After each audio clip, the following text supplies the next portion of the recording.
Thanks for coming out tonight. My name is Jim. Hello, sir. You guys need this? Can you hear me if I don't use this? No. I'm going to use it.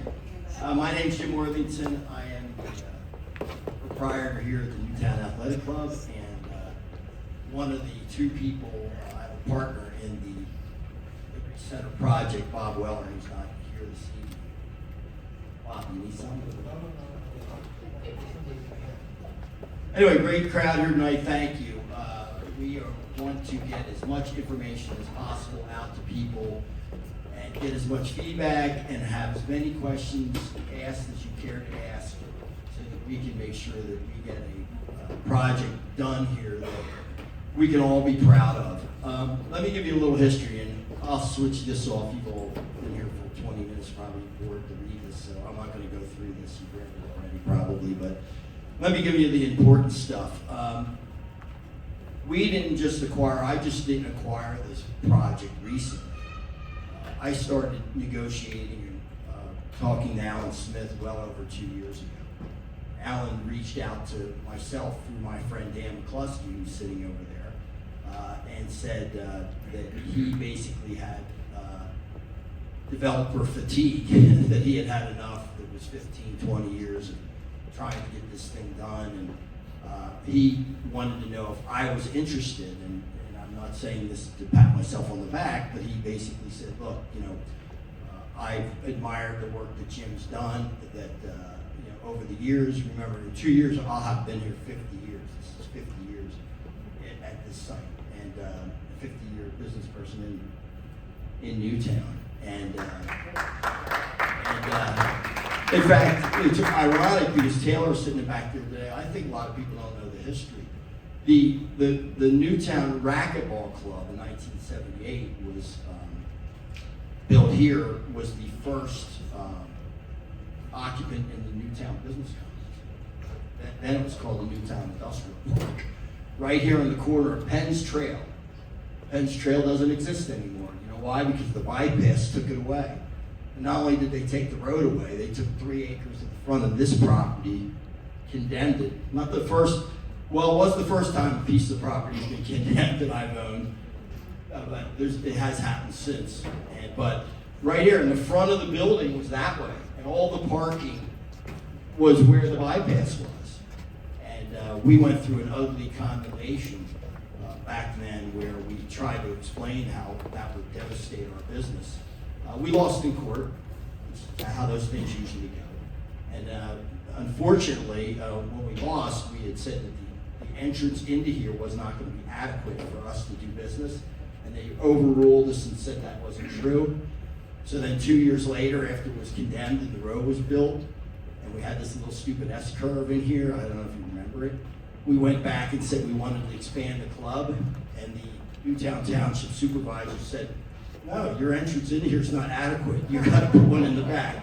So after we got lost in court 2 years prior to that, $250,000 later, I had to put a driveway in the back on Blacksmith that I was told wasn't necessary in court, but the township said that was required for me to expand. That was my first taste of working with people. 3 acres then, 30 acres now, one of the largest health clubs in the world, and we're proud of the community, the support we've had. Our members have been great, and we think we've built something here that's pretty visionary. It's considered in the fitness industry one of the top couple in the world. But that's kind of what drives us. That's what our goal is. That's what our mission is. We're not here to, we're business. I'm a business person. I like to make money, and money perpetuates itself. It allows me to pay my staff. It allows us to grow. It allows us to do great things. But our mission here has always been to make lives better and improve people's lives through health, fitness, either emotionally, socially, all the things you can. And thank God that's worked out for us. No different than my development side, which is what my Dan McCluskey's a partner in a lot of the stuff I do. But we look at things as an opportunity to do legacy work. And when Alan Smith reached out to me, it was because he thought that I was the one capable in this area, and I was flattered because I think Alan Smith has done a hell of a lot for Newtown Borough and Township. You know, people forget that Alan Smith is a lifelong resident of this community. And I was saddened by the end because he was treated like he was somebody from nowhere else. You know, it wasn't from here. And people he just got beat up for no reason.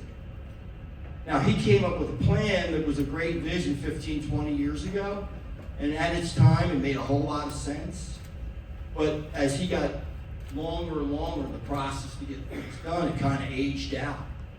Because it didn't get done when he wanted it done. So the things that he proposed, by the way, that he wanted to do, no longer seemed to be pertinent to this time. So we met with Alan repeatedly over a year's time period, leading up to before we bought it, evaluating the plan he had, looking at it as closely as we could. Still, after we purchased the property in January of this year, we still had the inclination to lean that way to do his plan. The plan that I could actually do today. I mean, we could start his plan today. It's already approved. But we didn't feel comfortable with it the more we got in the weeds. You get a little more information after you go to closing, you get a little bit more information than you had before closing. And we saw there was a lot of problems with that plan. Not because, and I'll get to these folks in a minute, not because it wasn't a good plan back in the day, but because it didn't stand the test of time. And I'll get into the difference between his plan and my plan. So we spent the last year trying to come up with what we thought was a plan that would better fit what Newtown Borough needed. And we tried to eliminate all the problems that we saw with his plan, with our plan, and I think we did. And we'll get into that.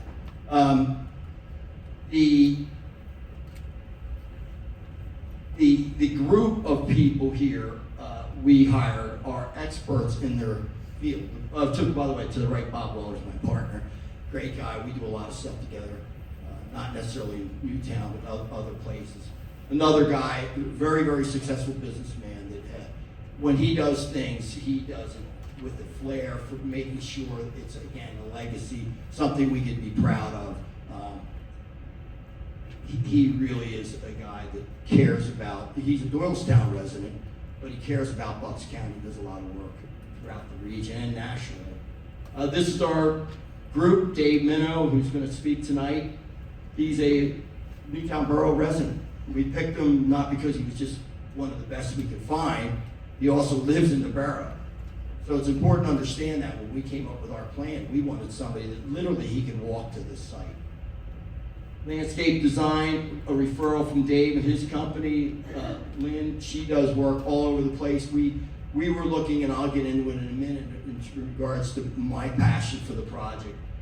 Very important person, because 99% of the people, and we're proposing 125 apartments, 99% of the people will never go into those apartments.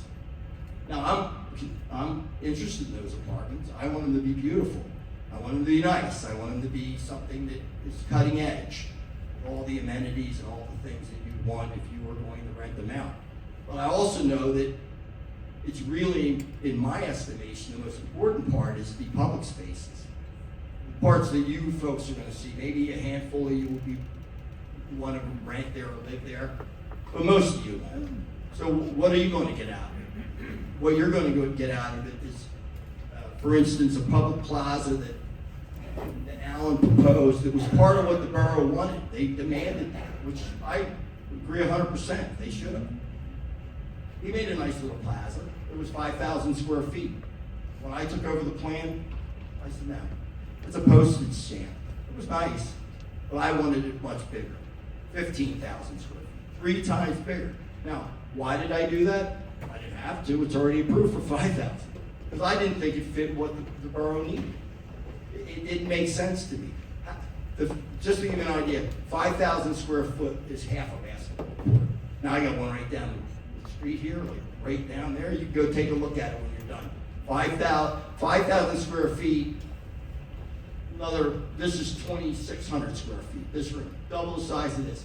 Now, how many people could you get there for a concert on a Friday night, or your market day, or how about the holiday tree lighting?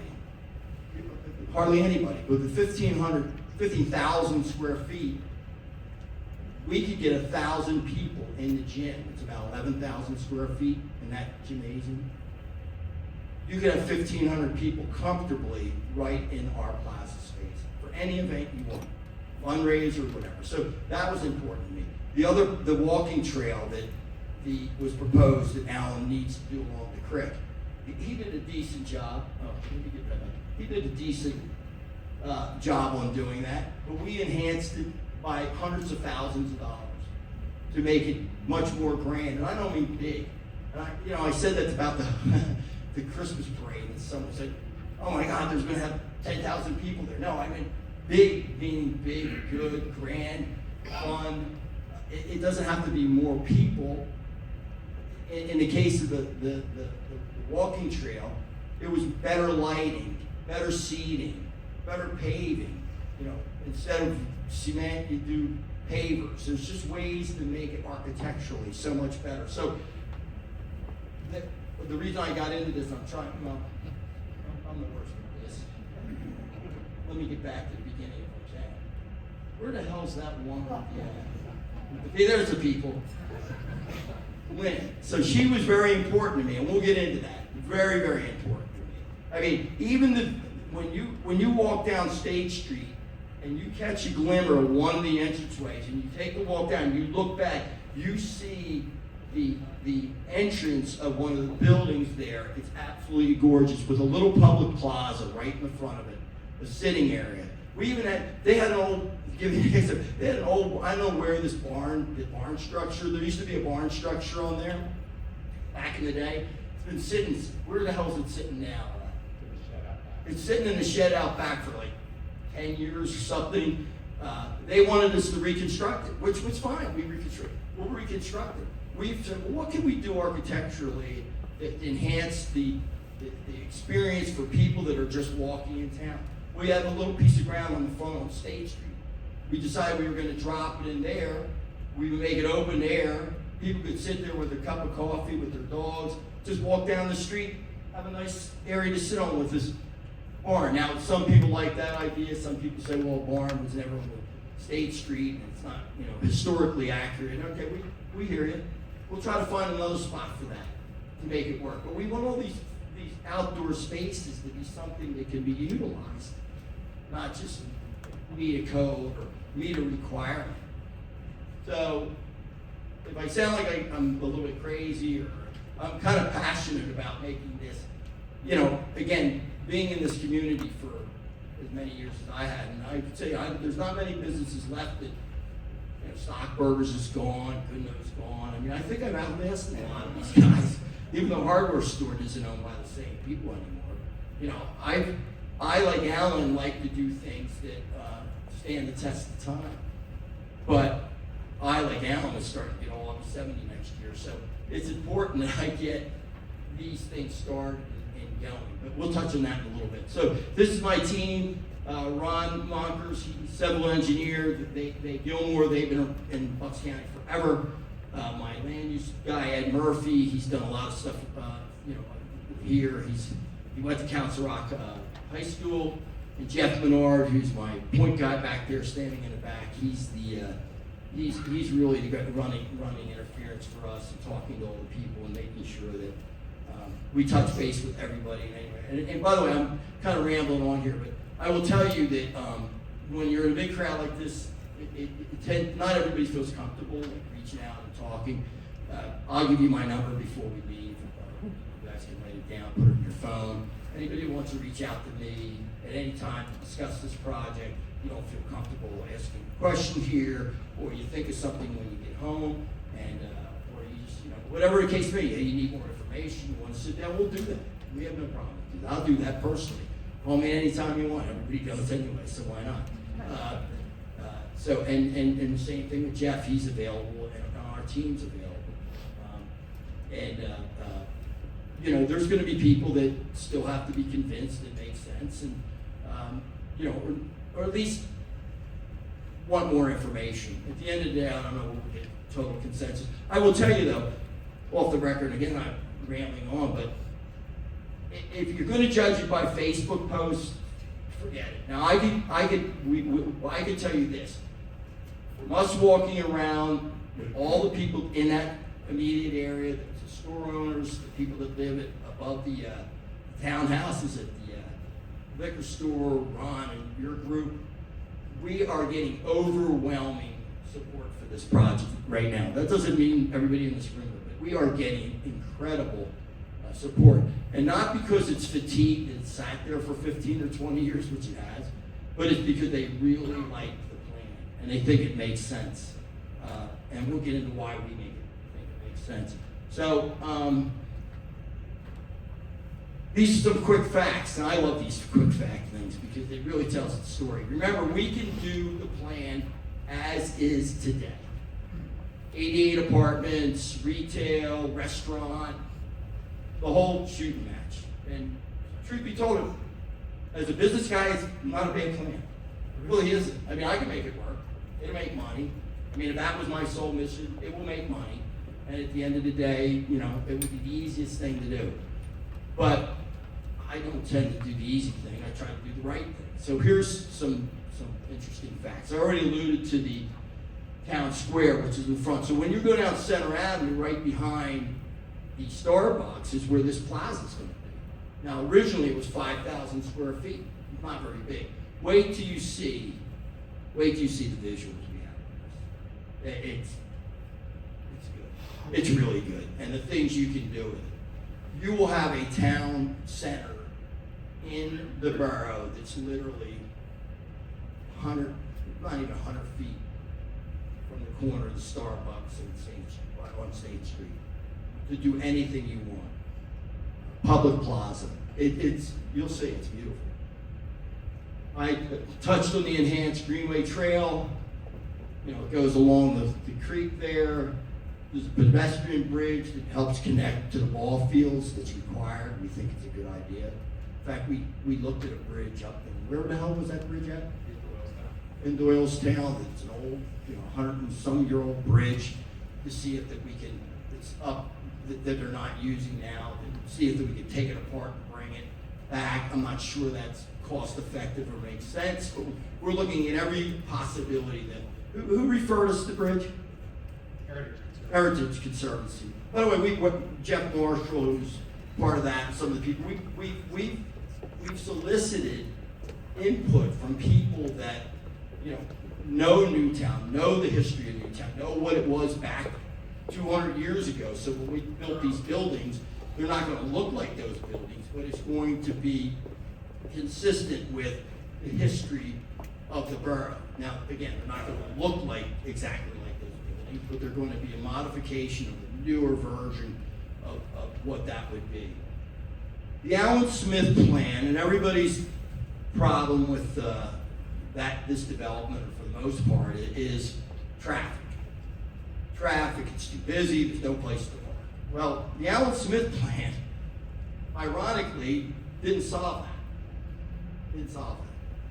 The approved Alan Smith plan that I could do today required 55 parking spaces to make the project work at the Stocking Works. Now, I don't know, again, if you're familiar with the site, we're talking behind Starbucks, up behind, past the old liquor store, all the way past the new liquor store, right? For them to put what they wanted to do on that, the 88 apartments, the restaurant, all the retail pads, you had to get 55 parking spaces down the road, 3/4 of a mile down the road, to make it work. It was the first red light for me. It was saying, now how the heck is somebody good?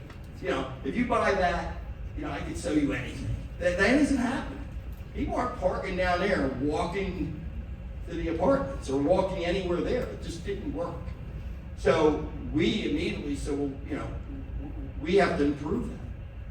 Well, that meant we need to find a way to get all the parking required, which we do on this plan.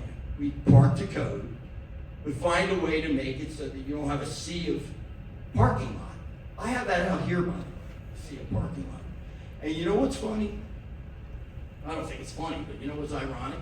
If I parked to code at the Newtown Athletic Club, if I never got variances, I have 720 parking spots here. And they go all the way up to the field house and back there. 720. By code, you know how many I need?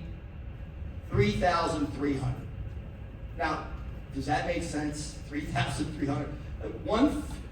We have 1/5 of what's required by code. But yet, this plan parts the code. No off-site parking required. No 55 spots down the road. We solved the problem because we made sure our team solved the problem. Now, how does it solve the problem? I get to build them underneath, at a lower level underneath the building, so you don't see them. There's good things to that. One, you don't see them. Two, it's covered parking, and you got much more open space up top. Now, the bad news is it costs a hell of a lot more for me to do that. But, so I say to myself, well, would I rather do the Alan Smith project, 55 down the road, the approved plan, not spend all the money? Or does it make sense for me to do the right thing? Well, for those who know me, I do the right thing. That's just who I am. Now, a lot of people don't know me, they don't think I do, but they just don't know me. I'm always going to do the right thing. Because at the end of the day, you can't take it with you, and the only thing you can do is drive by 20 years from now when I'm gone and say, I didn't like that guy Worthington, but you know what? He put his best foot forward and he tried to do something good for his community. So, our plan, 55 parking spots, we don't need them off-site. We are proposing 125 residential apartments. To give you a comparison, Doylestown Borough did a project up there that they actually bent over backwards to do for their town up there. They knew there was a need, just like in Newtown Borough and Newtown, for places for people to live. Unless you have $1 million plus, in a lot of places, $1.5 million, you're not moving into the borough. You're not. And my friend Dan McCluskey, he could testify to that. I mean, people want to live in the borough. And who are those people? They're young professionals, like the 800 people that are employed here. I have 800 employed people that work here. They can't afford Newtown. They can't afford anywhere around here, so they live 30 minutes away. Even the dual income young professionals that just got married or living together, it's hard because you can't buy $1 million property at 30 years old, 25 years old. And by the way, the average age now of a first-time home buyer, I don't know if you know this, is 38. The people 38. So they're priced out. Where do they go? Where do you go when you work in Newtown, but you can't find a place to live in Newtown? So we decided to go with the. So we looked at what the need was, and we looked at the reason why this made sense. Retail, to put more retail in this site to compete with vacancies on State Street that you have already, and restaurants that are barely making it, didn't make sense. And the business community, for the most part, now watch, some people jump up here right now and say, no, we want it. But they don't want more competition. What they want is people to be customers of their businesses. So these 125 units will produce people that will walk into town to utilize their services. I wish these 125 units were across the street from me. That would be 100 and maybe 70 of them would be members. I would love that.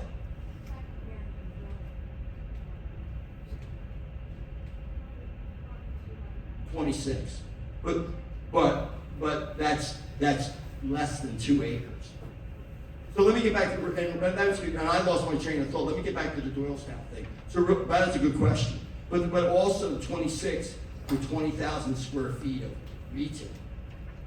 So the 20,000, if that was all apartments, it would be a different number. But the Doylestown project, I kind of got away from what I wanted to make. The point was, and the town bent over backwards to do it. And I think it's about a little bit over 4 acres, 4 or 5 acres tops in Doylestown. 250 units. 250 units in the heart of Doylestown. This is, I guess, 7.5, something like that, half of that. So you've got half the units as you do in Doylestown on double the acreage. Now remember, Allen's plan, 88 apartments, this is 125. But he had restaurants, he had other retail. It was every bit as big, if not bigger, than our project with which you're going to see in a second here is really the deal maker. Allen's plan, and again, I'm not putting Allen down. Allen's plan 15 years ago made sense when Newtown wasn't as busy. 1,700 cars per week more on that site than our plan. 1,700 cars more per week. That's 85,000 cars a year less than the existing plan that we could do right now. So people are concerned about traffic. Well, there it is. That plan that's approved, that's a lot of cars. 1,700 more cars a week would go into that site. Now, I actually think that number's wrong. No, here's where it's wrong. We're assuming that all the people that live in these apartments are going to be here year-round. They're not. You should see the amount of people that are empty nesters who are leaving Upper Makefield, moving from other areas, moving from there, want to downsize there. What do they do in the winter? A lot of them go south. So they're not all going to be filled at the same time. We actually estimate certain times of the year that you'll have probably 60% of those apartments being occupied. So, I mean, that's the worst case scenario or best case scenario. So it could be well over 2,000 cars per week less. If you open a restaurant there, they ain't going away for January, February, March down south. I mean, that's going to be open year-round, and you'd have plenty of traffic, and the more traffic you have, the more successful you are. So they're not going to try to limit the traffic. They're going to try to increase the traffic. So that's another very important thing to compare what has already been approved and what we're approving now. So what did we do? We reduced the intensity of the site. It's a lot less active. People are going to be walking to and from wherever they're going. We park all the cars on site. You don't have to park 55 anywhere else. We reduced the amount of traffic by a ridiculous, and by the way, I didn't do the study. If you don't believe the study, we can get you a copy of the study. We can get you Allen's study and our study. Traffic, we don't do that. You hire a traffic, because you're going to submit that to the town. And by the way, if you screwed around and didn't give them the right data, you're not getting your plan. This is legit, confirmed by an outside expert who wouldn't be an expert if they fudged the report, because they didn't have no credibility going forward. Town Square, 14,000 square feet versus 5,000 square feet. Greenway Trail, and a bunch of other things. These are just the highlights. So I don't want to keep beating your ear. Let me just get to the next thing. This is the concept plan, and I think at this point I hand it over to Dave Minow. I'll be back to bore you in a little bit, but let me have the experts come in here and walk you through the plan, and at some point you can ask questions of me and everybody on the team, and we'll give you as much time as you need.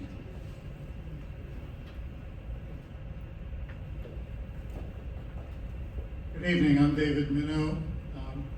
As Jim told you, I am a borough resident, and I'm a principal in the firm Minow and Wasco Architects and Planners. Our main office is in Lambertville, New Jersey. We've been in business for 31 years. Most of our work is downtown projects such as this throughout Pennsylvania, New Jersey, New York, and other areas. We've done a lot of work in downtown Princeton as well. I want to talk about the plan. Jim has done a great job of giving you an overview, but this is really a new in-town community that I think everyone's going to be proud of. It's cleaning up an eyesore that's been in a mess really for the last 15 years. And that is gonna really, I think, just help this community. It's like a black eye we have right now. We're creating this new public space, which is on the right-hand side of the drawing. And let me orient everyone. Center Street is on the right side of that. State Street is to the bottom of the sheet. Newtown Creek is on the top edge. I'm sure everyone knows this, but I just want to make sure you are oriented. So the park is going to be a really unique space. That's going to be a place that can be activated by the community for various public events. And that's a space we really need. You know, it can have whole market cards for Market Day. It can have a farmer's market. It can have music presentations. It can have speeches. It can have the Christmas tree lighting, whatever the community decides. And we've created a little pavilion just to the left of the square there. And that's all going to be special pavement. The drive coming in and out of Center Avenue is going to be protected for pedestrians by bollards, so the cars can't drive up on that paved area by mistake. And it can be closed off for bigger events so that we really don't have traffic in that area. So you see the brown rectangle just to the left of the square. And that also on the western side of it becomes the beginning of the walkway that goes along Newtown Creek. And that's going to be a tremendous asset to have that walk area for everyone in the borough. The parking will remain which is part of our site, but it actually serves the existing Starbucks and some of the other businesses along State Street. And parking to the east of the square will remain in that location. Go back to the larger plan, Jeff. So what we've done with this plan is really make it an incredibly beautiful treed landscaped area. And one of the ways we've done that is we put much of the parking for the residential underneath the buildings. And that was something that Alan Smith really missed out on. I'm not sure whether it was a cost thing for him, but Jim really is committed to do that. And that freed up the site so we can green it up. So as you come in the main entrance off of State Street next to the existing Phase 1 building, you'll be looking down that hill to a park area, passive park area to the right of the first building and a drop off there. And modern buildings like this need drop off. They get deliveries every day, just like you do at your home. They get FedEx and UPS and Amazon. The people today in apartments get on average 0.8 packages a day. It's crazy. But we have to plan for that. We have to make space for that movement of trucks.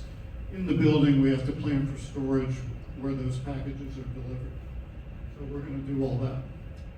So much of the ground floor of the 3 brown residential buildings is parking, but the remaining part is lobby and amenity spaces that are going to be there.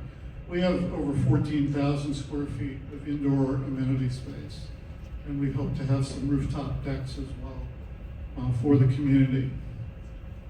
As Jim mentioned, all the parking is on site. We're not parking any of this off site, and 55 of these parking spaces are for the public. So this helps to support the businesses on State Street and elsewhere in the borough. And as Jim mentioned, in projects that we've done in other downtowns, the people who live there are really walking wallets. We think it's going to be young professionals, mostly childless. People with young children generally don't live in elevator-served buildings because they don't want their kids going up and down an elevator. They choose other forms of housing. So we think we're going to be fairly childless in this community. People might get pregnant and have a baby there, but soon they'll leave when they get of a certain age. And then the empty nester market we think is going to be very strong here. I think the first plan that we started to look at here actually had more units. And Jim made a decision looking at the market to reduce the number of units that we were going to ask for here and make the units larger. And we feel like people are looking for, larger luxury rental apartments in this area. And as Jim said, many of the people are snowbirds.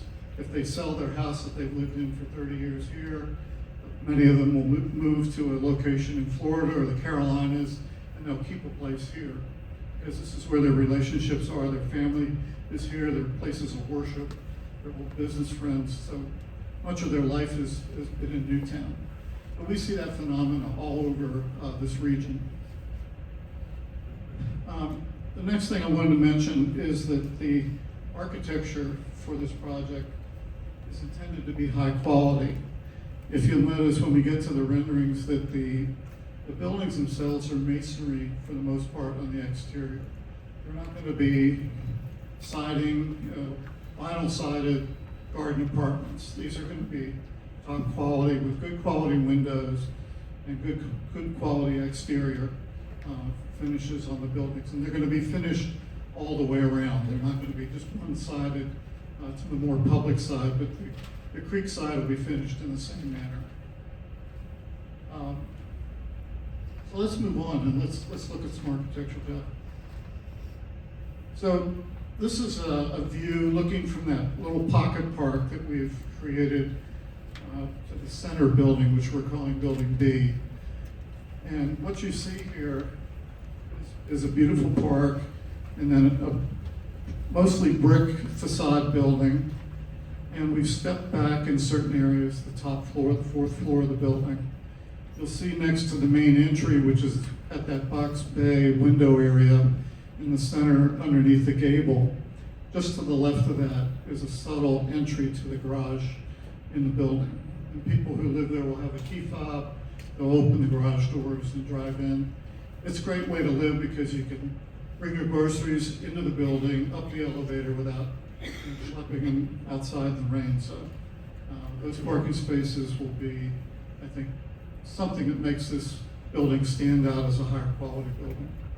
You can see some people standing on the roof. We're going to create some small outdoor roof areas for the shoulder seasons up on top. Be a place where people can sit, sunbathe. We might have a fire pit up there that would be turned off at a certain hour in the evening. It's just a place where people can relax. We found that people who are working, many of us are still splitting our time between working at home and working in the office. So having Wi-Fi in the outdoor spaces makes sense, and people really use the outdoor spaces to work when the weather's nice. Next slide. This is another view of that same building. You see the drop-off circle on the right. We need a place for those trucks, and if you're picking up a date, if you're dropping someone off, you need a place to stop temporarily and not block the traffic flow through the community. So we've created those at each building. But here you see the quality of the brickwork. It's got some detail to it. We've got some beautiful glass railings up on top to enhance the views from the upper balconies. I think it's going to be a real addition to Newtown. Next slide. This is the next building down. This is building that is done in a slightly different colored brick but has the same qualities to it. On the right-hand side, you see the step-back balconies at the upper floor. And we think we haven't designed everything yet. It'd be a little presumptuous, but the back side of the building, we think we're going to have more balconies there. We choose not to put as many balconies on the front of the building because we want it to look good. Sometimes people hang a towel over a balcony railing or leave a dead plant there or an old chair. So we want to keep the building looking nice, especially from the public side that faces State Street. Next slide. So this is a view from Center Street, looking at the new public plaza. And at the end of that, you see a small pavilion there. And that architecture is just, at this point, a placeholder. We really need to design that with the borough and carefully think about what that's going to be. But it's like an open shelter where you could have a presentation in that area. But you see the entry here to the left to our main drive-through. You see sort of Newtown Hardware and Starbucks parking to the left. Our residential building is in the distance past the pavilion. And this gives you an idea of the type of space that we are intending there. But we've also thought about it for other types of uses. I guess we'll get to those views. This is a view looking at the project coming in off of State Street, down past the Phase 1 building, the liquor stores at the bottom of the hill. But you see the grade, how it falls there. And that's one of the things that mitigates the 4-story height of these buildings. I know people are concerned whether these buildings are going to overpower the borough. Well, they really sit down over one full level from State Street. So it's more like a 3-story building from State Street. These are the views. This is Penn Street, looking down Penn Street, the building at the end. Next. And this is a shot of just a blow up of that pavilion. Again, the architecture may change.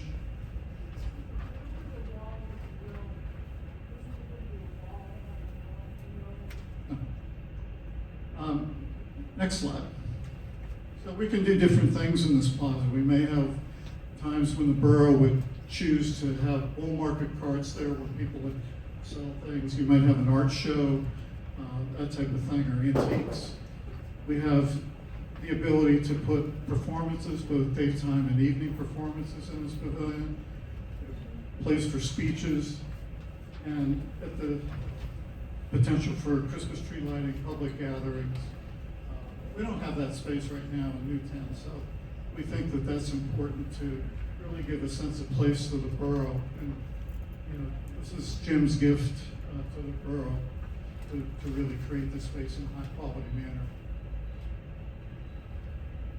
I'd be happy to open it up for some questions. I don't know whether Jim, you want to come up and stand with me and field questions. Don't be bashful.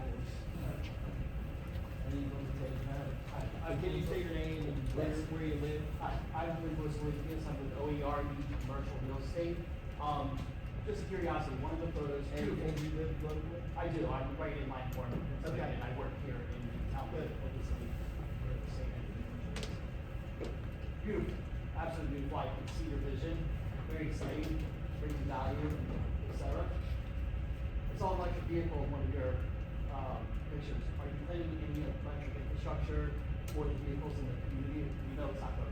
Yes, no, both in the garage and in the surface parking lot, we'll have electric vehicle chargers. And these buildings are going to be sustainable. We don't know quite yet what we're doing because we haven't fully designed them. All those details, you'll probably have heard of LEED buildings. We're not necessarily saying we're going to spend all the money to get a LEED certification, but we'll do many of the things in the building that would probably add up to like a LEED silver type of qualification. So these are going to be sustainable buildings for the community.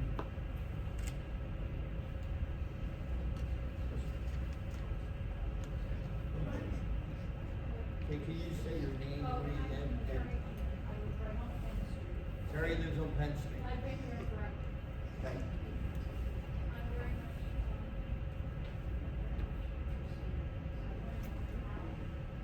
I'm very much,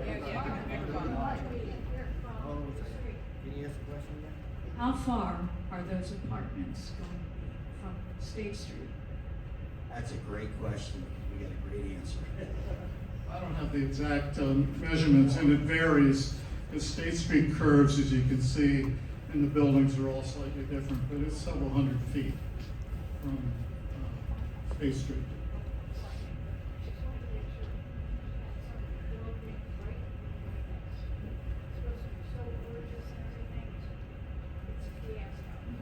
You can see the depth of the Phase 1 building, which is actually a very wide residential building, the gray building in the front. So our buildings are way past those buildings in the back. That's the liquor store and existing condo building. And let me just say this, I mean, that's a great question. They're as far back as you go because there's a brick there. So they can't go back any further. And the other thing is, if you guys know the liquor store from Center Avenue, there's one building there, you can see it past the plaza. But the other one is literally 150 yards. It's further than the liquor, further than the liquor store. So and the other point that was made earlier by Dave is, from State Street, you can't see those buildings unless you're looking down the drive-through, because it drops down so low, the buildings in the front block it. So you can't see it. To give you an example, not all buildings are this tall, but the hardware store is about 49 feet tall. So they're pretty, the facade along State Street is a pretty good wall, especially since the buildings are far away and downhill. As you go by the entrance to our property, both at Penn Street and the one by the liquor store, you will see the buildings down at the bottom of the hill. They'll be visible. But for the main pedestrian population walking on State Street, you won't see much of those buildings until you hit those two cross streets. Excuse me, I'm sorry. Has a lot to do with hers, because I have to put that, I live right across, and he lives right across from me. Can I go up there?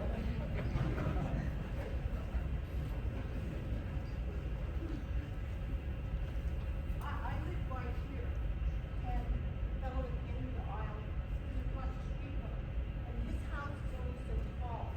So when I look across the street, am I gonna see this building sticking up above behind his house?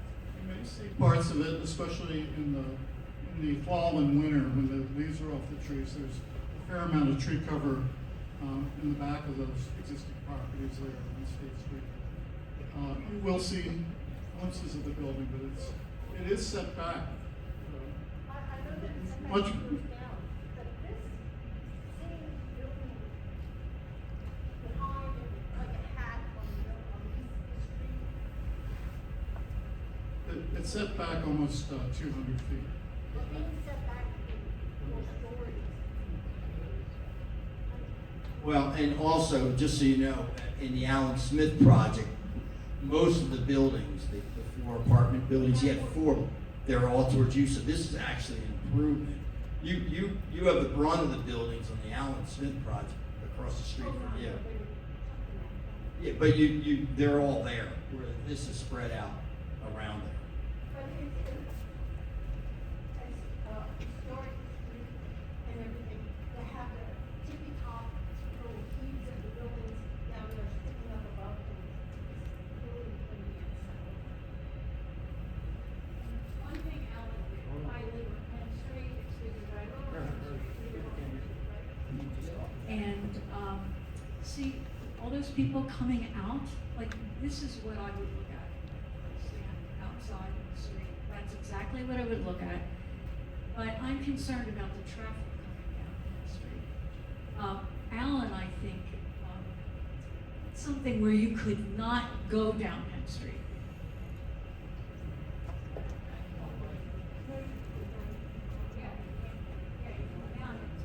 It's one way.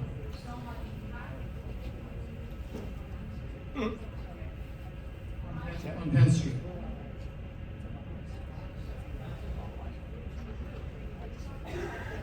Well, you legally have to have more, well, here, Jeff, go. Up here, this is the original plan that's currently approved. So a lot of the public parking here, to access it, you had to come down Penn Street, right into the public parking. So what we did was move the public parking over to the other side on Center Avenue, so that it's mainly residents going down this way. And then Jim shared with you before the traffic count numbers. Everything here is a reduction from what's currently approved in terms of overall traffic.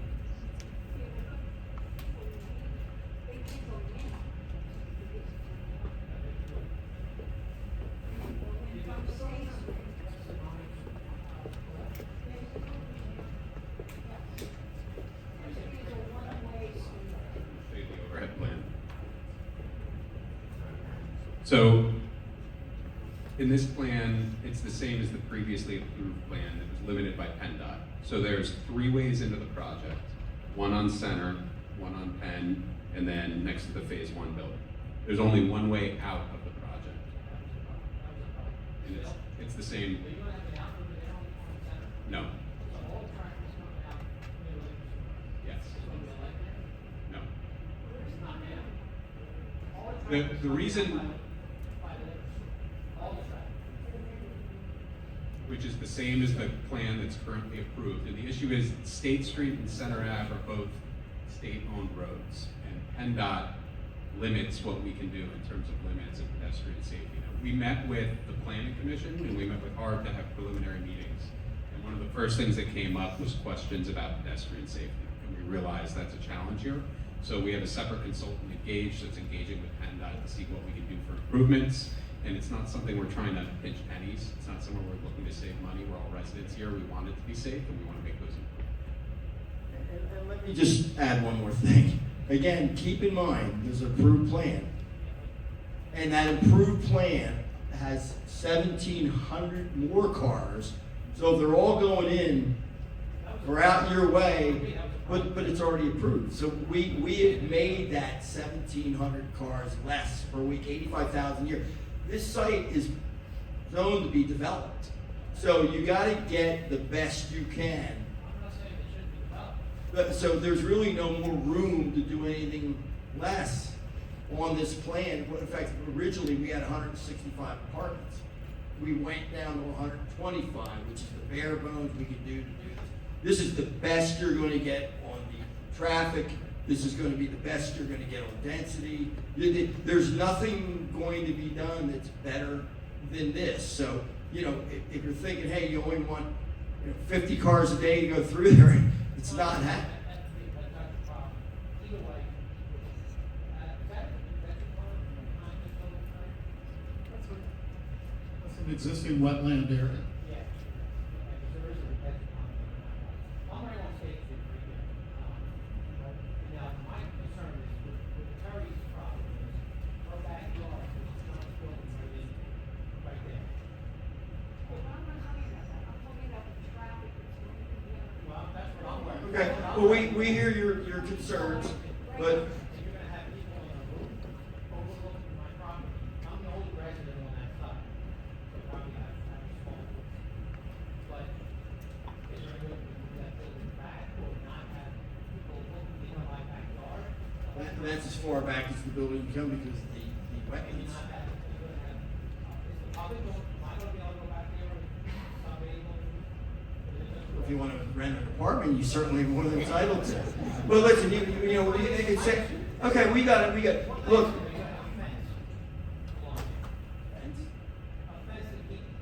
We might, and we're not that far along with the site plan. But let me say, go back one more thing about the traffic, and maybe we can, leave that issue for now. I know it's gonna come up later, but one of the major differences in the plans is the fact that we have no new retail and no new restaurants. Alan's plan had a lot of that, and that would have created a lot more traffic in the evening hours. Headlights into homes in the area, those types of things. The traffic now of residents coming into the rear area is gonna be minimal at night. It's not gonna be heavy duty traffic like the retail and the restaurants in the back would have created. So that situation, especially evening traffic, will be much less. You say your name and where you live. I'm Bob Swikes. I live on Penn Street, and I'm the person who voted against the plan of Allen. I predicted it would never be built and will not be built because the traffic issue was the problem with parking issues, among other things. When the liquor store was built, it was built too close to State Street, and it took away parking on State Street. And then when it came around the curve and the entrance to where you have your exit, I believe it's a one-way exit, or is it in and out? Two-way. On station. On State Street. That's helpful as compared to the problem you're creating on Center, which we can discuss at another time.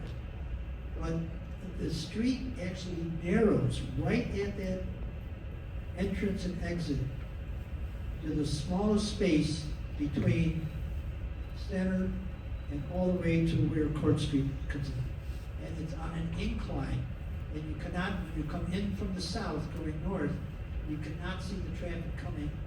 And it's a speed trap, and there's a crosswalk there which has no signaling whatsoever, and we've seen what the problem has been over by the toll houses, where they had to build a whole giant crosswalk area, very, very expensive.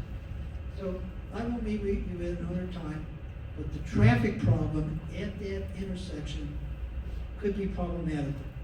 And that needs to be discussed further, because part of Alan's misrepresentations was all of the traffic was gonna come out of that area and go to the bypass in the south, which was never gonna happen because it was gonna come down Penn Street to get to the bypass in the other area. I'd like to meet you at private.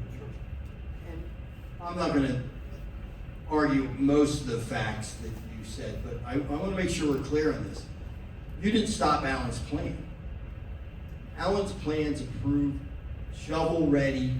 Now, there's no more entitlements, hold on, there's no more entitlements required.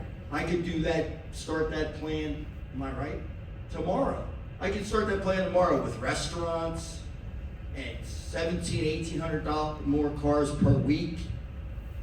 Restaurant that closes 11 o'clock at night. Cars coming in all hours of the day. We could start that plan. I don't want to do that plan. There's going to be something done there, and we think we've got a great plan, and it's minimal. Though I will tell you this, maybe something won't be done there. Maybe it's something that, that there's only, I'll be 70, right? I'm not trying to strong arm anybody into doing anything, but I'm not at a point in my life that I'm going to actually fight real hard. We're going to either get this done sooner than later and come to terms on it and work together and come up with a good plan. And a good plan isn't to reduce more density, because then it doesn't make sense for me, because I'm not going to lose money on a plan. But at the end of the day, it's a valuable piece of property.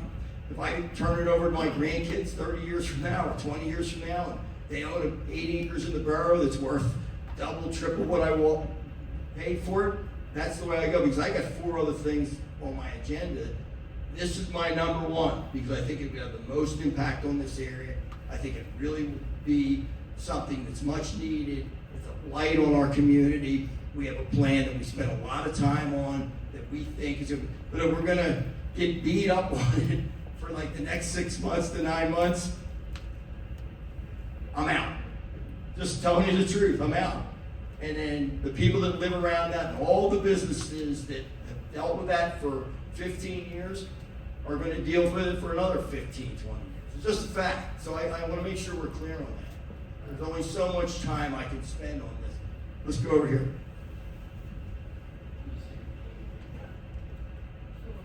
Kim, Newtown Borough. Stormwater management. So it looks like there's a lot of impervious surface. I don't know the dimensions of the buildings.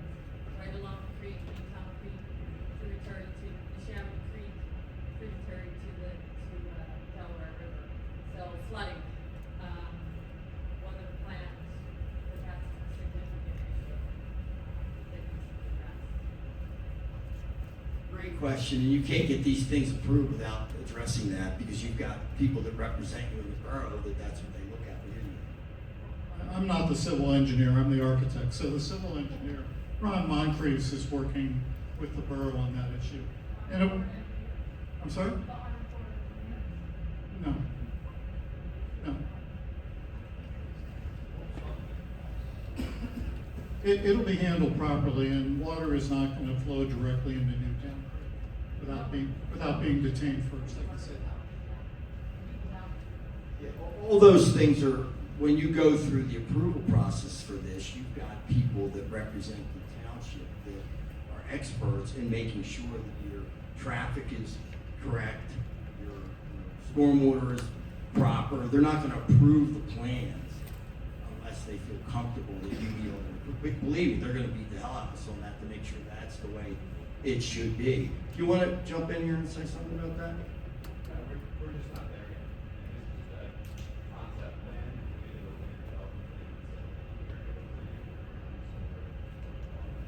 But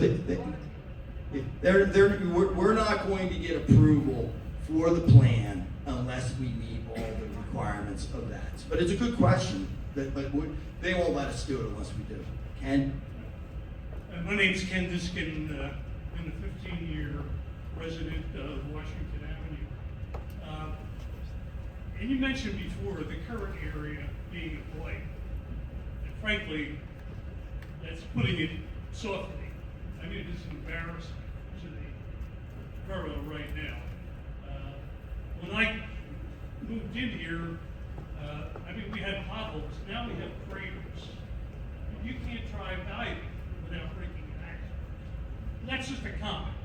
I really support this operation, this plan. My question is, what, considering that we've waited 15, 20 years with this property, what would be the building schedule? How would you phase it in? Is it 2 years, 4 years, 5 years?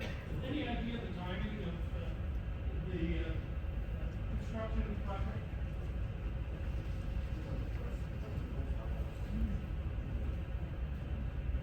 Well, the approvals, the approvals can last anywhere from, 4 to 6 months, or if there's a lot of opposition, it could go much, much further. But, in terms of construction of the project, I would anticipate this project would be start to finish about 2 years, maybe a little over 2 years. Start to finish, clean, all done.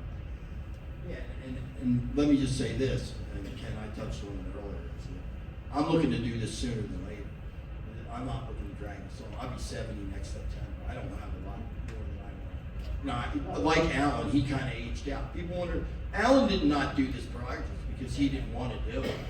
He became 70, 76, 77 years old. He had issues that and it became too much to get, basically told it at 77, 78 years old, he didn't want to fight the battle anymore. He got it approved, but construction, there's all kinds of things there. He's a guy that kind of is an entrepreneur that did his own thing. He didn't want to be out on the site. I mean, there's a lot. I mean, getting it approved is one thing. We finally got it after 15 years, but then the construction can take the hell out of you. So he just aged out. He was tired. And, I got a fair amount of energy, but I'm not interested in fighting City Hall. We're either gonna do it and agree on it, or we'll just move on to something else. But, we like to get it done sooner than later.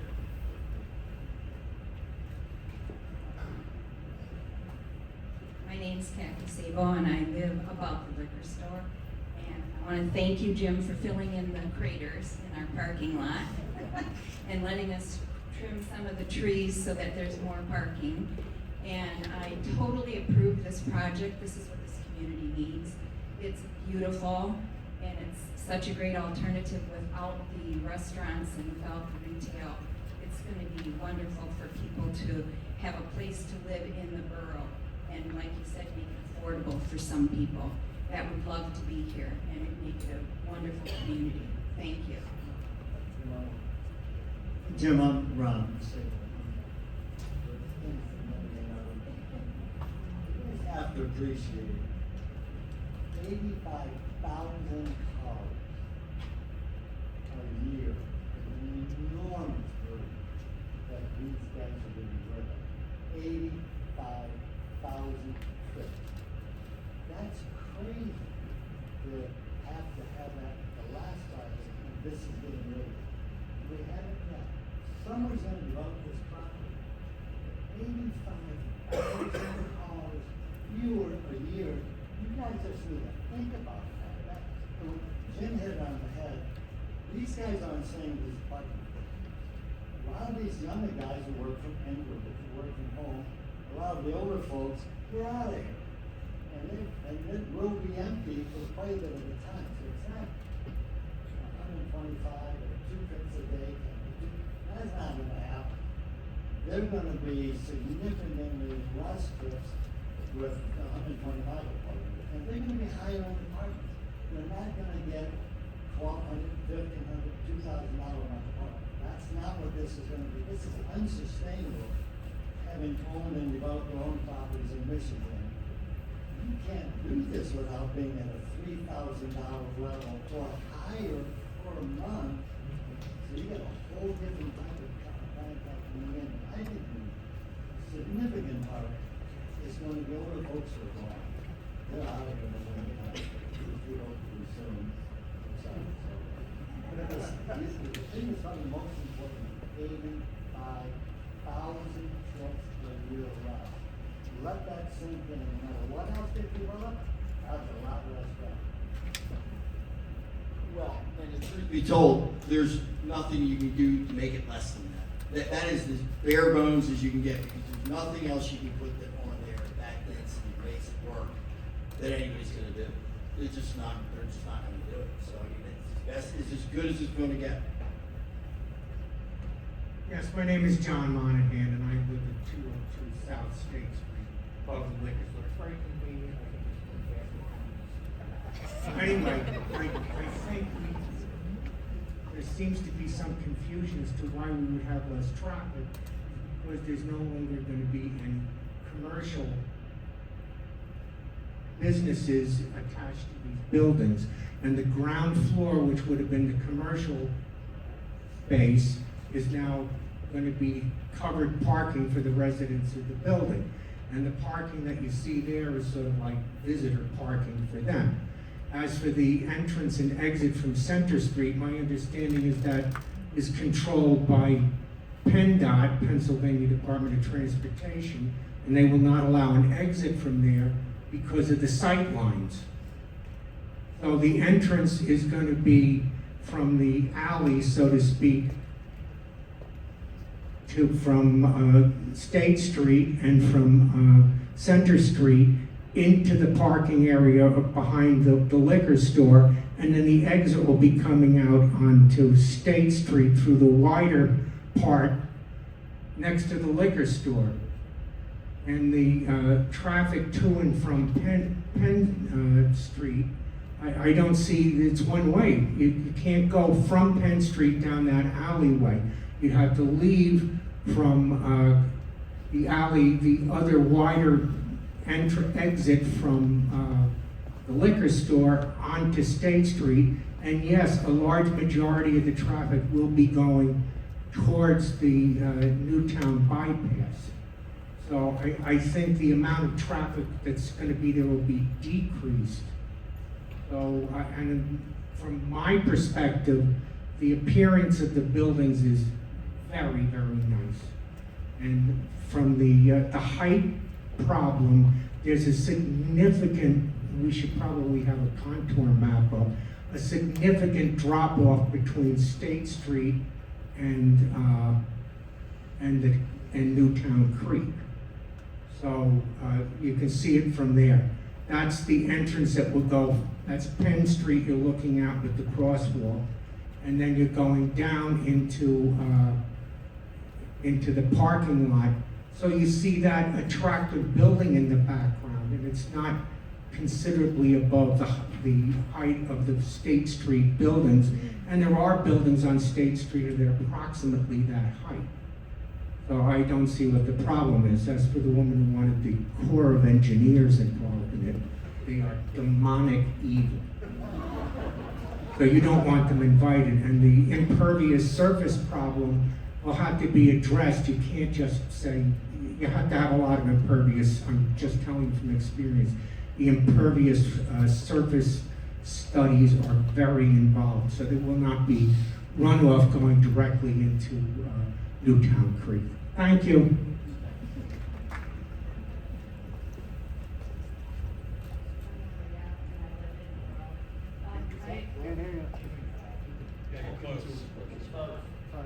Hello. Okay, I'm Maria Niels, I live in the borough. My only, I guess my biggest concern is down at the plaza. I know there's no, it doesn't look like there's any barriers between Center Avenue and the plaza. And I know there has been a couple cars that have crashed into the buildings around here and stuff. My kids are down here all the time. So I'm just curious, is there some way to make this like where a car can't just accidentally turn into where people would be gathering? Right along this line. No, but I'm talking on the street. No, that's a good point. That's the kind of feedback we want. What he's saying there, is in the front, maybe you put ballards in the front so that, you know, in case a car decides to, you know, or some, yeah. No, I think it's a good suggestion. I mean, I honestly, yeah, I mean, if that makes sense, why not? I mean, I don't think it changes it. No, I don't really think it changes it. I think it just continues along the drive there and goes to the across. I don't think it's a thing. I'm like the architect, Dave. But I don't think look, we're never going to sacrifice safety for appearance. I can tell you that. What do you think of that? Sure. No, I think that's fine, and maybe as we get more into the design, maybe a combination of bollards and planters. I mean, I think the real thing is, you know, we have the bridge coming over the creek right there, and then you start the walkway, and if you look down the right side, to the right of that pavilion, you can see how the walkway continues along the creek. Over here. Thanks for hanging in here, guys. I know it's getting late, but we'll stay as long as you want.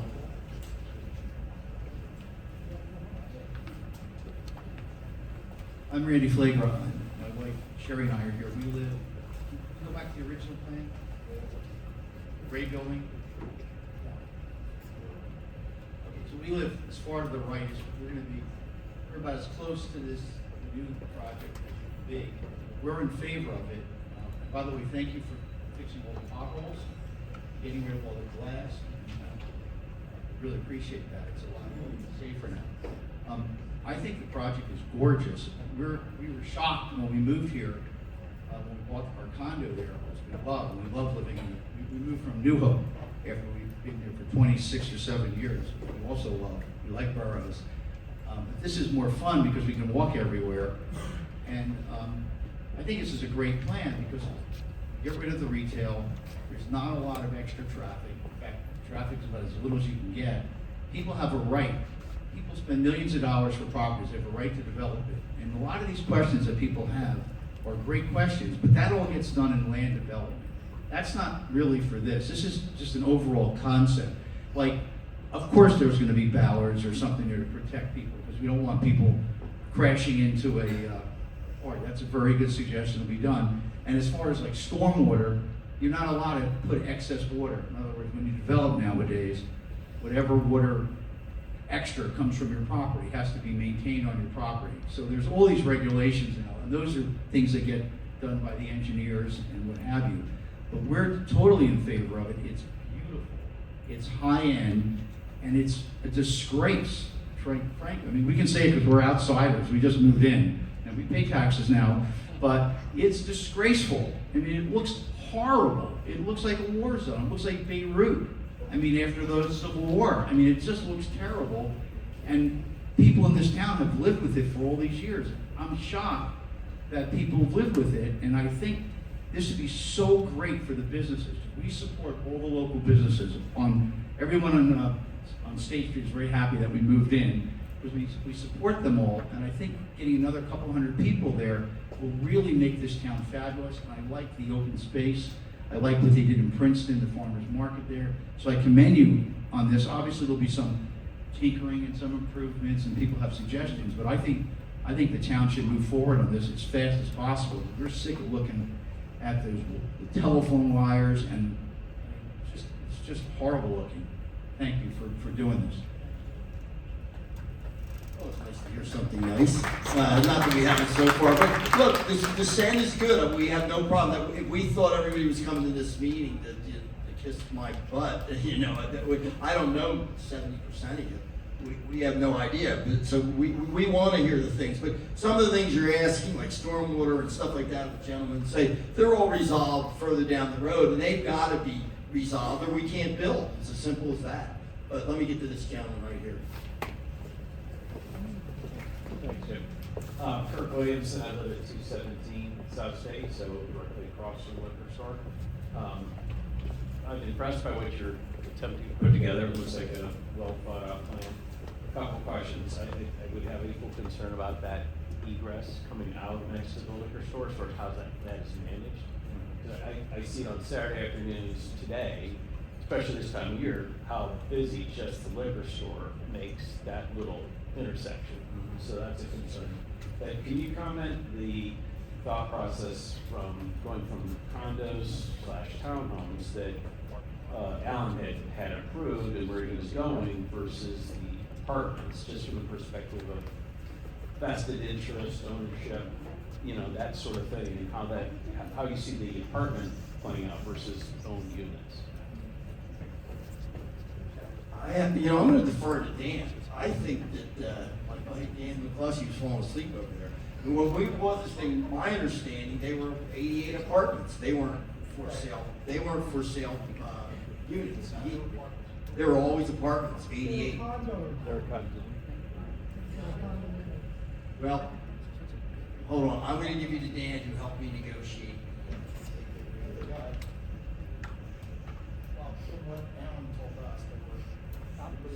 He was gonna be, renting them out. I mean, if you think about it, if they were just condos, so you're not gonna get any young people buying those condos, because I'm sure they're gonna be millions of dollars as well. But, again, you're forgetting the point that his plan, again, approved, you can start digging tomorrow. Had a restaurant, had all this retail in there, all this extra traffic, this plan just totally alleviates all that. So, whether they were for sale or for rent, it kind of doesn't enter into it at this point, because you're really, the residential.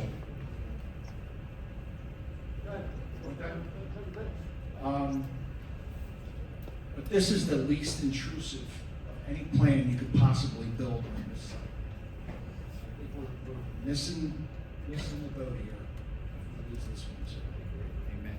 We've all been around here 20 years watching this thing stay the same.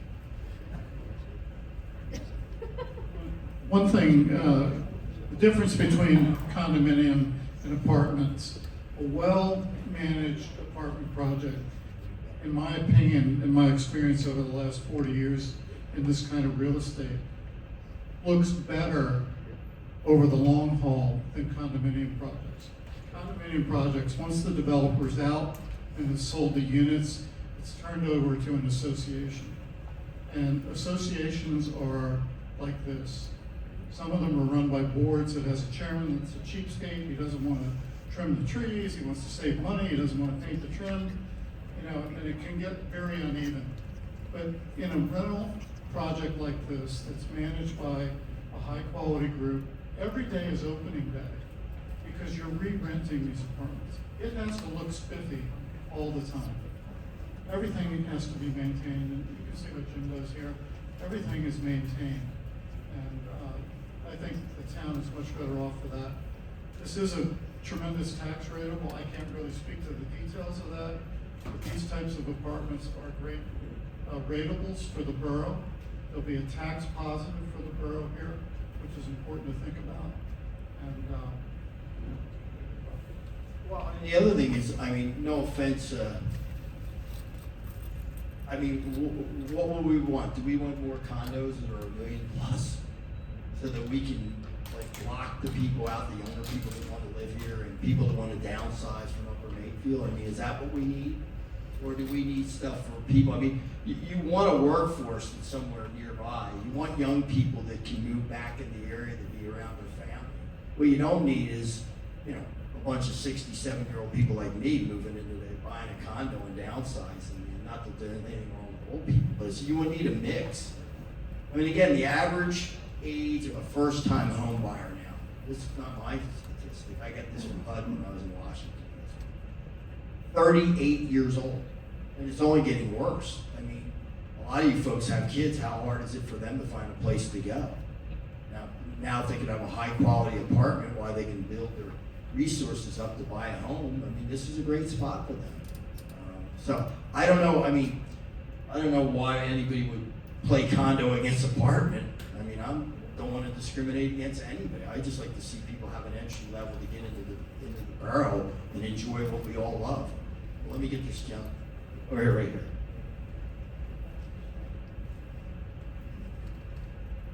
Tony Godwin, I own a commercial building in the first 2 blocks of State Street, Campus Center. And you much younger than I am, I'm playing racquetball court when I go to in any event, the people on our street, the first 2 blocks, sorry, if you close Center Avenue entrance, we have all of our fire protection needs to get in and turn around when they go to the street. We have all the trash trucks have to get in and get out. All the 18-wheelers for the hardware store and the other shops have to get in and get out. It's much clearer if they can come in one way and out the other. If they have to turn around in those small parking spaces and come back, that's going to make it a more difficult problem. And I think they were paying access. They're flexible because they lived with that entrance for 40 years and haven't said anything. So I think they wouldn't have a problem if your little park was just 2 lanes narrower and that street came in one way and out the other. I think it'd be a big improvement on your traffic flow, and it would relieve all the merchants on the first 2 blocks from losing the rear exits on those little trucks. Thank you.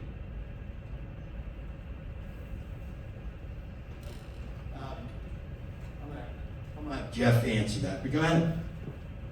I think we're aligned, we agree, and if we can make that a 2-way exit, we will. And we're gonna push for that with PennDOT, but the experience with them over the last 15 years of getting the site designed has told us otherwise. The other issue is, right now, our exit lines up with the parking lot across the street to the other municipal parking garage. Now it's offset, so in addition to the view corridors, it's the shifting of that entrance that created an issue with them. But we agree, and if they would let us make that a 2-way egress, we would do it. So we're asking for that, but the chances of getting it, just so you know, we don't have control over it, they kind of control that. Because you get the bridge in, but there and you can't see. It's hard. My name is Daryl Mezzo. I live in Upper Makefield Township. First of all, I want to commend you for having this meeting. I don't know you, but I've heard your name. You're a wealthy man who seems to want to bless his community, and I commend that. You're a problem solver, too. I commend that. There's some problems here it seems you need to solve. So I want to encourage you to love these people as you want to love the new residents that you're imagining the young people move into the apartments. So all of that I commend and encourage. I just have a question though about the Center Street. I'm going to walk over here. Is there an entrance here? Oh, okay, there's a car here. Now I see it. Now I see there's an entrance here. Because of the color, it looked like that was part of the patio. So there is an entrance here. Is there an exit here? No, okay. So I do think, I wish someone from PennDOT was here. You will, it seems to me, you will have a traffic problem with all, there's a bunch of weeds living there now, right? There's going to be people there. They maybe in Florida some of the time, but there's just going to be a lot of traffic coming in and out of here. I don't see how to solve that problem. It's another problem for you to solve, but I see it as a problem. So I commend you. God bless you for this. I do want to challenge you on one thing, though. You mentioned the word legacy several times. It was in the newspaper article, too. What do you mean by legacy? Is it a personal pride thing that you want to have your name attached to this? I just want to question that.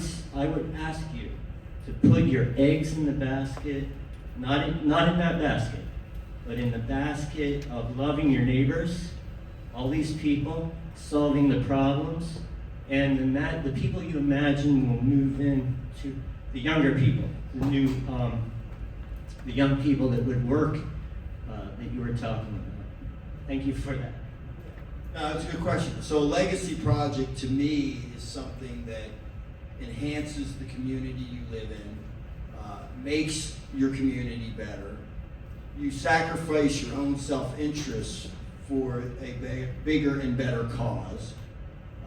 Most of my life, and Linda Mitchell has been with me for 45 years, understands the mission here, and our mission together has been nothing more that at the end of the day, you can't take it with you, and what you try to do is change people's lives for the better.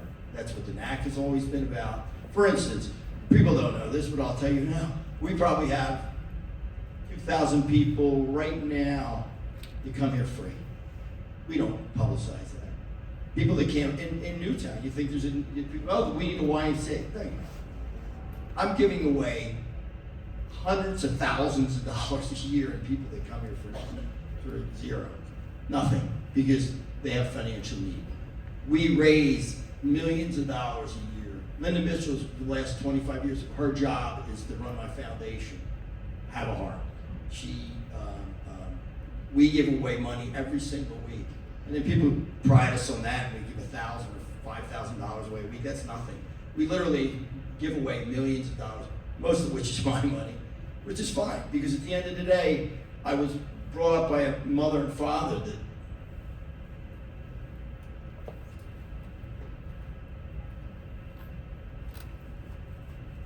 believe that what you gave back is what you were worth. So I'm glad you asked that question. I have been very lucky and blessed, and this community's been good to me. I don't need money. I don't even care about money. I drive my dad's 2014 Mercury Marquis, which I bought for him in 2008. This is his last car. You know, that's what I drive. I live in the same house for 35 years. Upper Makefield. Money does not make you happy. It's what you do with your money. I know I get a hard time, and maybe I should go down this road about my interest politically outside of this club. But I do that because I feel, in my mind, that's best for all Americans. I mean, I'm the leading advocate in America right now for the minority and black population in the United States. You guys don't know that. I'm down in Washington right now fighting for those type of folks, my friends, that need a better life. 100 years of injustice and no opportunity, no school choice, no opportunity zone. I don't make all that stuff public. There's people that hate me for what I do, but at the end of the day, I just keep pushing on. I think this project is something that somebody may not like what I do outside of here, but at the end of the day, it's going to make this community much better. And the proof is in the pudding. It's funny. The Acme site sat for many years. 10, 15 years. I was a 6% partner with a guy named John McGrath, builder. He went bankrupt. Bank came to me as a 6% partner and said, dude, you got all the money. You don't have the ownership, but you now owe $3 million. We're calling a loan. I knew the way it worked, but I pretended I didn't. I said, hey, I only own 6%. How do you call a loan on me for $3 million? He said, well, you have money. Okay. I made a deal with the bank, had no approvals with Newtown Township. The first thing I did within 60 days was knock the Acme down. We had a big party. We had a big party with hard hats, and we had kids on, whatever it was, the wrecking ball thing. I knocked it down. Newtown Township held me up for 2.5 years for 1 foot. I tried to do the right thing. For 1 foot height on a building, instead of 41 feet, they wanted it 40. 2.5 years. It cost me hundreds of thousands of dollars in rate because I tried to do the right thing. If I had to do it over again, I'd do the same thing. Because at the end of the day, it's all you have is your self-worth of knowing that you're doing the best you can. So, good question. I know I just pontificated for a long time. Anybody that thinks I'm doing this to make a lot of money, let's just keep it the way it is. I don't need that aggravation. I got plenty of money. I don't need money. I need to do things that are good. Wait till you hear the next thing I got planned for Newtown. You'll really go crazy. It will be the most unbelievable thing ever. I think for this thing, something that will be far beyond. You wait. You'll hear about it in the next maybe month, I hope, after I negotiate my land back that the town stole, or the stole from me. Yeah. You want to talk?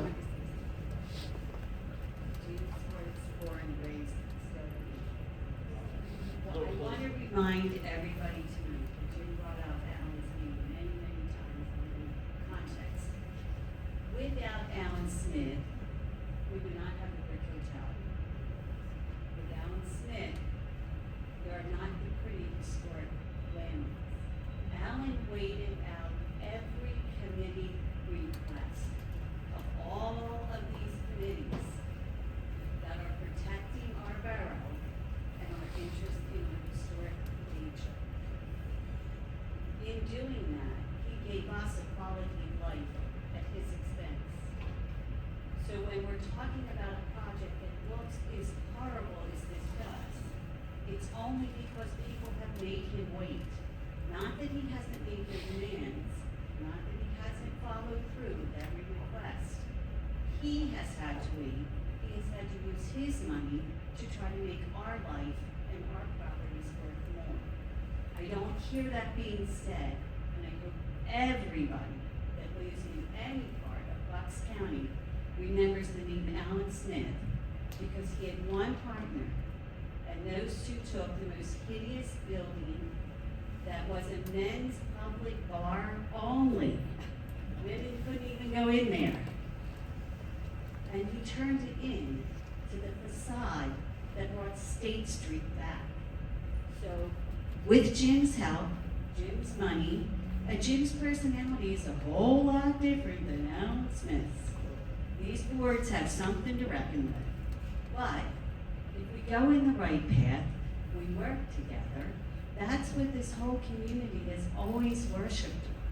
And I just wish everybody the patience, the knowledge, and take your own time to research what you can do to enable this project to go through in less than 15 years and millions of dollars of anyone's money. And be a neighbor. I'm glad you said that. I want to make sure nobody misconstrues this. Alan Smith's plan was phenomenal back in the day. It kind of aged out. But Dan McCluskey would tell you, Alan Smith is an iconic person in the history of Newtown Borough. Whether you like his, anybody can say, well, I don't like all the glass in his building.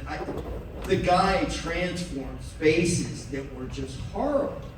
And it's funny, this community has a history of whether it's the Goodnoes or the Stockburgers, Alan Smith, these people that were here forever, that did great things, left bitter. Talk to Skip Goodnow, bitter. They're all bitter. Like, why do we do that to people? Alan Smith was born and raised here, went to Council Rock. I feel bad for the guy. He should have been able to complete the project he did, but it was held up forever, and he aged out. He just didn't have it's a shame that it wasn't, but I wish I never, I wasn't hoping Alan Smith didn't get it done. He came to me. It's a shame he never got it done, because you know what? It was part of his legacy.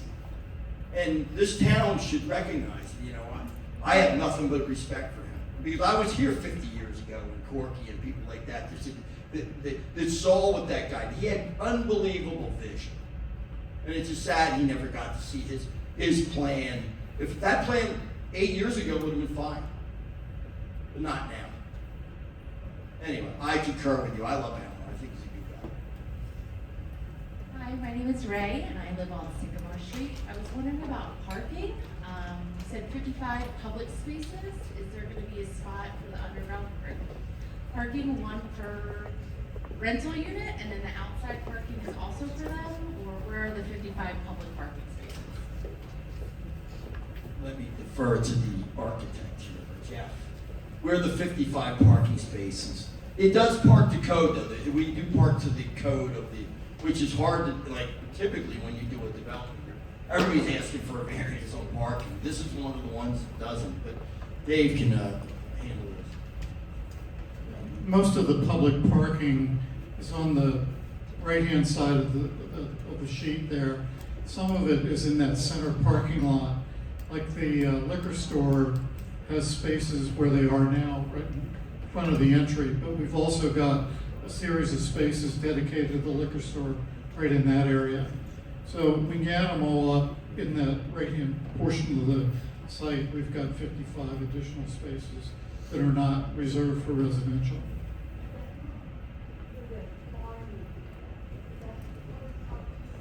I think this lady is asking about the spaces that are closest to State Street, behind the barn. Those spaces we are intending to dedicate to the existing condo owners. They never had real dedicated parking, so they've always been promised as part of the original agreement with Alan Smith that they would have their own parking, and we're providing that in that area.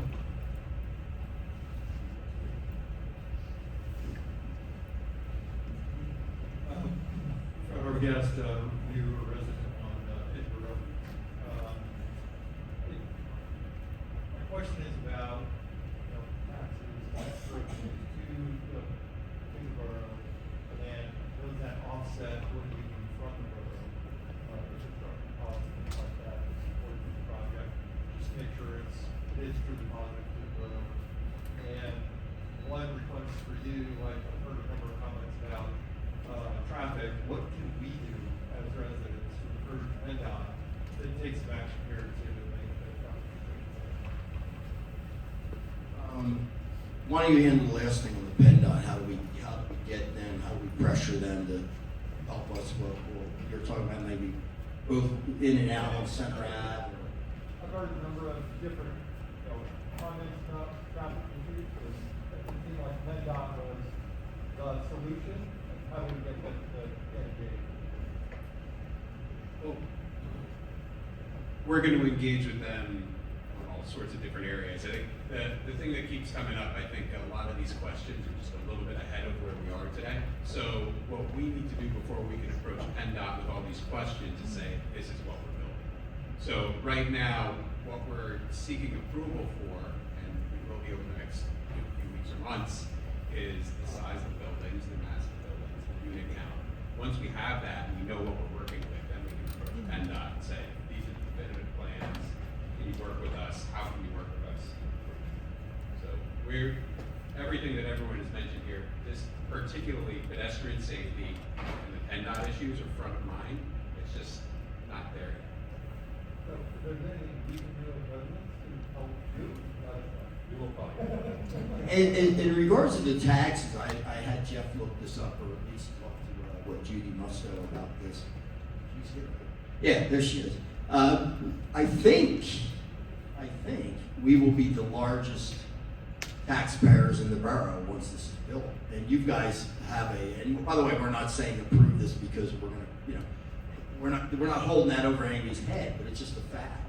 And, right now you have an issue with the fire department and the police, right, in terms of enough money for them and, making that work. And I'm going to say it now because they brought it up at the council meeting last night. One of the things we did, and you asked a good question about, like, what are we going to do to try to help? So this was supposed to be a big secret, but then they leaked it out at the meeting last night. So right here is this pavilion that fronts the plaza there with a wheel. I see it's kind of like this, but with a backing, and there'll be a historic context to that and some things about the town and all that stuff. But we were approached about the fact that the police don't have a place to go. They rent from the fire company, and the suggestion was from a township employee or borough employee, would we consider building a new town hall, municipal building, on that little brown spot so that they could move from Borough Hall there and make Borough Hall a police department. And we agreed. We said, "Sure, you want to do that? We'll give you the pad. We'll put that there." So you would say, well, like, what are we willing to give back? We're willing to give back whatever it makes the town. Now, originally they talked about putting a police thing. Well, that wouldn't make sense because you want police flying in and out of there, right? But a nice, it would look like a little, we designed like a little Independence Hall building. It's cool looking. And I still think from the street, with the plaza, it would give you that, you know, that Philadelphia, you know, down there at Independence Hall kind of look. Say, wow, that's so we're considering if they want to do that. Now we can't build that for them, but we give them the spot for that and help them out. But I think we say somebody said $70,000, $80,000, $90,000 a year potentially in tax revenue. I don't know if you gave us that number, Judy. Or, okay, well, my buddy here gave us that number. But we're going to add significant money to the coffers of the borough, and I think they could use this gentleman in the back. Jeff Schaefer, I live in Newtown. Could you tell us the ranges of size of the apartments, and what are they going to rent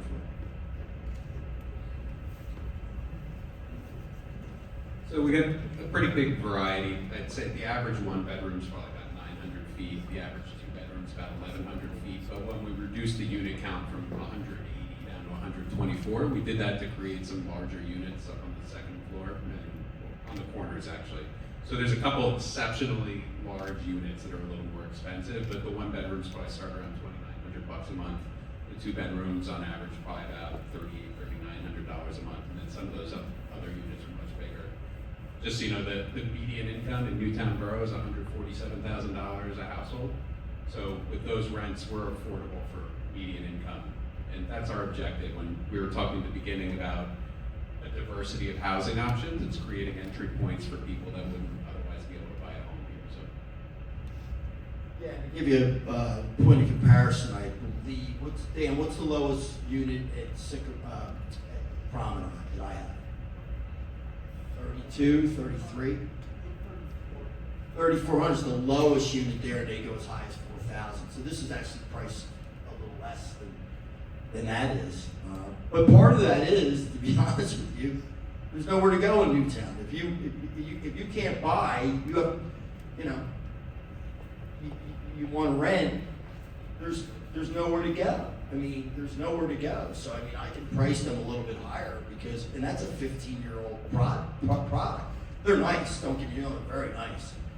But these are going to be actually nicer and cheaper because there's going to be more of them that don't. We can spread out the cost of those things through 120 some people as opposed to 26 apartments at the Promenade. Which I mean, we have waiting lists for the Promenade. People are dying for this type of product.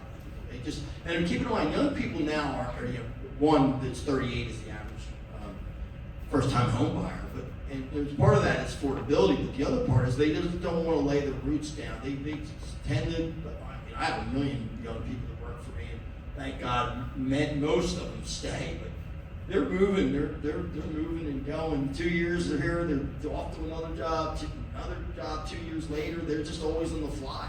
So they're not ready to buy because they haven't put their roots down yet. It's just part of what the younger generation's like. So, any other questions?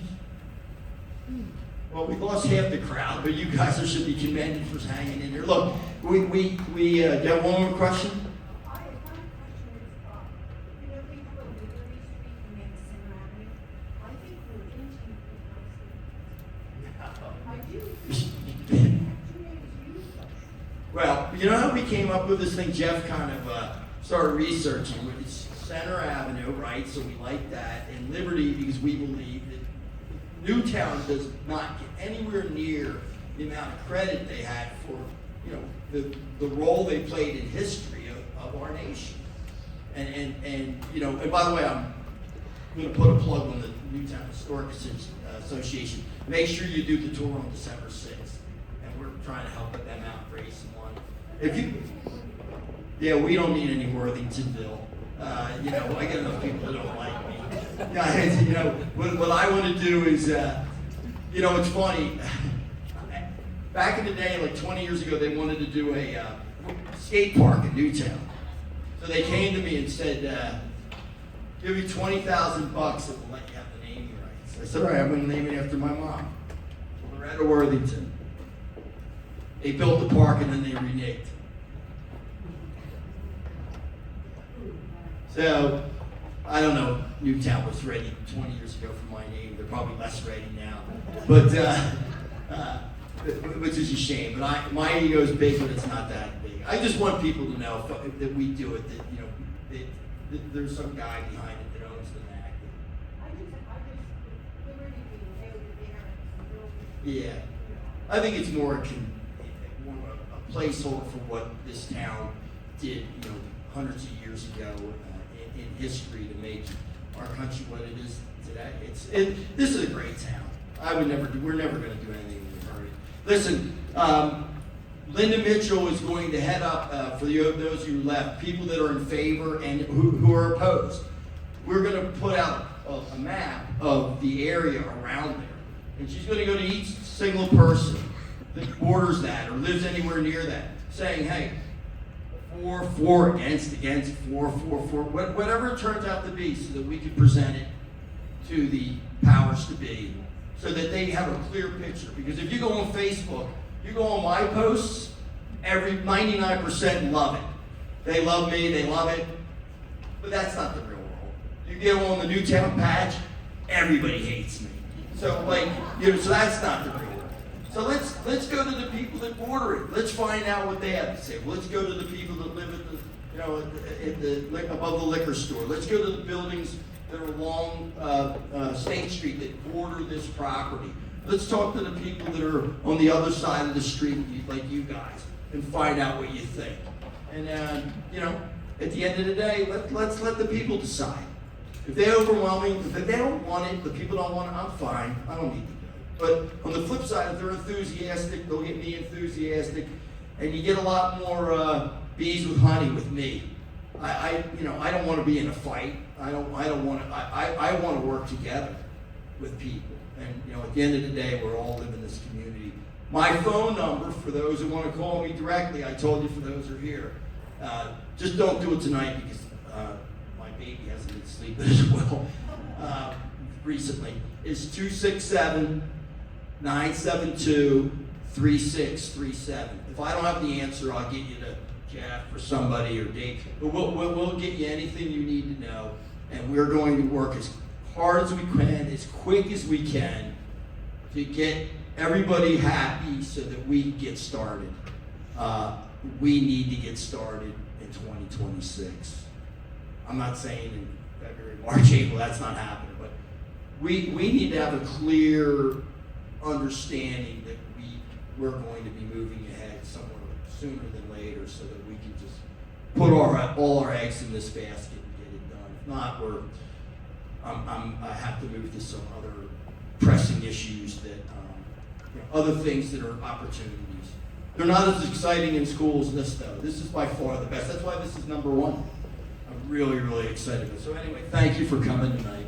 Appreciate it.